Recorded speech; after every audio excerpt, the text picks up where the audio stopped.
যে অর্ডার লেটারের জন্য ৮টা মাস দিনের পর দিন অপেক্ষা করেছি, চোখের পানি ফেলেছি, সেটা মাত্র ৬ দিনের এক বিশেষ আমলে হাতে চলে আসবে তা কল্পনাও করিনি।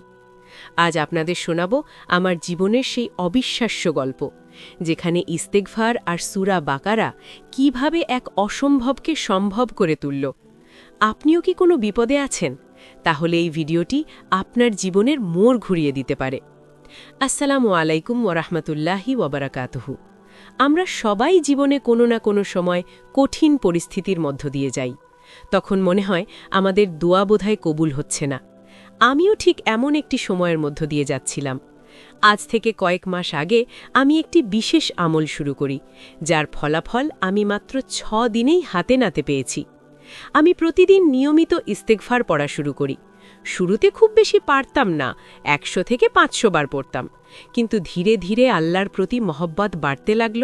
কোনো দিন ৩০০০ বারও ইস্তেগফার পড়ে ফেলতাম। এর সাথে আমার খুব ইচ্ছা ছিল নিয়মিত তাহাজ্জুদ পড়ার। যদিও প্রতিদিন পারতাম না, কিন্তু আমার নিয়ত ছিল একদম দৃঢ় যে আমি আমার রবের কাছাকাছি হতে চাই। এরই মধ্যে আমি সূরা বাকারা পড়া শুরু করি। আমি জানতাম এই সূরার অনেক ফজিলত। একসময় মনে মনে নিয়ত করলাম আমি একদিনেই পুরো সূরা বাকারা শেষ করব, কিন্তু ২৮৬টি আয়াত একসাথে পড়া আমার জন্য কঠিন ছিল। তাই আমি একটি কৌশল করলাম।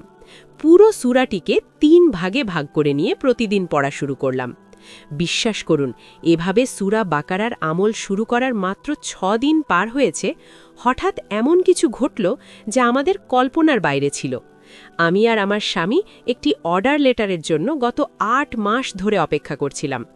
অনেক চেষ্টা করেও সেটা পাচ্ছিলাম না, কিন্তু এই ৬ দিনের মাথায় আল্লাহ তাআলা সেই বহু প্রতীক্ষিত অর্ডার লেটারটি আমাদের হাতে পৌঁছে দিলেন। আলহামদুলিল্লাহ। ৮ মাসের অপেক্ষা আর হতাশা মাত্র ৬ দিনের আমলেই দূর হয়ে গেল। আমি বুঝতে পারলাম ইস্তেগফার, তাহাজ্জুদ আর সূরা বাকারা এগুলো শুধু তিলাওয়াত নয়, বরং এগুলো আমাদের জীবনের শান্তি আর অফুরন্ত বরকতের উৎস। আল্লাহ তাআলা চাইলে আপনার জীবনও এভাবে বদলে দিতে পারেন।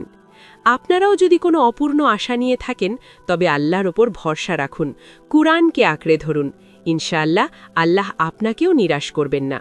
আজকের এই গল্পটি ভালো লাগলে শেয়ার করবেন, যাতে অন্যরাও অনুপ্রেরণা পায়। আজকের ভিডিওটি শেষ করছি। আল্লাহ হাফেজ। জাযাকাল্লাহু খাইরান।